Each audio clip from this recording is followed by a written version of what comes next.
Ang laki ng tuna. Sabi ko, ay, nakapasok si kuya. May magandang isda. Mayroon nga, tuna nga.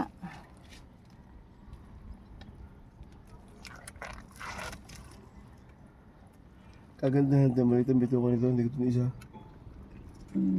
Kung bito ka tayo. Yan lang talaga namin ang ano namin. Yung sige kaming tanong sa'yo. Wala, mahal ito nun sa'yo. Doon ako nakuha sa pisto. Trihad pa nga nun ito. Ganon din, bigay niya sa akin. Pag buo pala, mura lang ang bigay. Pero pag magkilo-kilo kayong slice na, yun mataas siya. Oo. Kasi di malaki ko.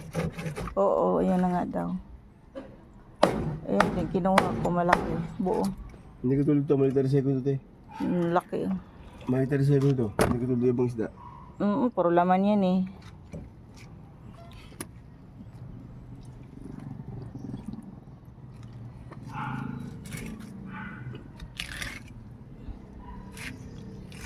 Dalawa lang ako kanyan tayo. Tsaka kay Yan, doktor. tanggalin mo yan ko yun. Dalawa lang ako. Pati kay doktor na isang yan. Kinuha din. Tatakbo ko sa kanya ngayon. Kaya sabi siya, Taga saan? Kaya kabuyo po. Okay, kaboy. Ang layo mo nga, nakita kita doon nag-ikot sa may ano, lagpas may tulay. Nadaanan kita doon. Laki ng tuna.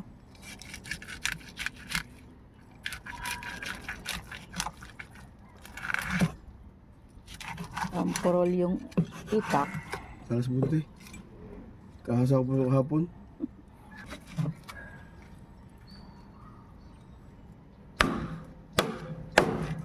Kape ka na. Kati plastic ko, bubo ko siya eh.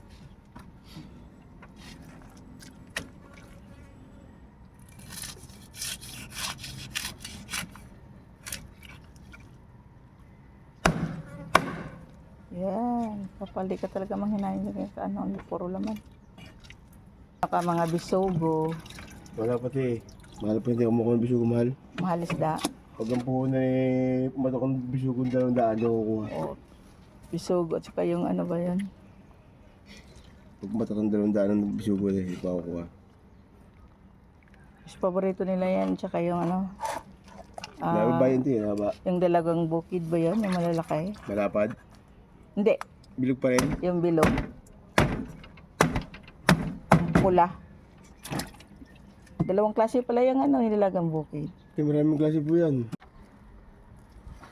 1,000 ka pa ng tubo dyan.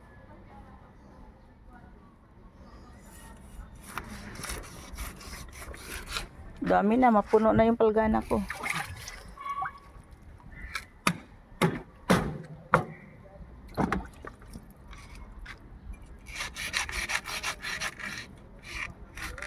Paglabas ko, bigyan ko gwadya ng kunting isda. Gustuhan mo yan. Yung, Gwadya. anong kunti lang, huwag masyadong ano. Madami masanay. Bigyan ko isang Dalawa lang mo yan sila, bigyan mo ilang ano. isang kilo. Dyan. Isang kilo, Kalating kilo eh.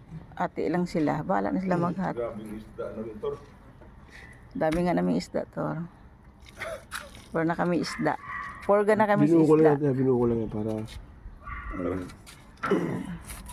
Dami. At pwede mistake yan.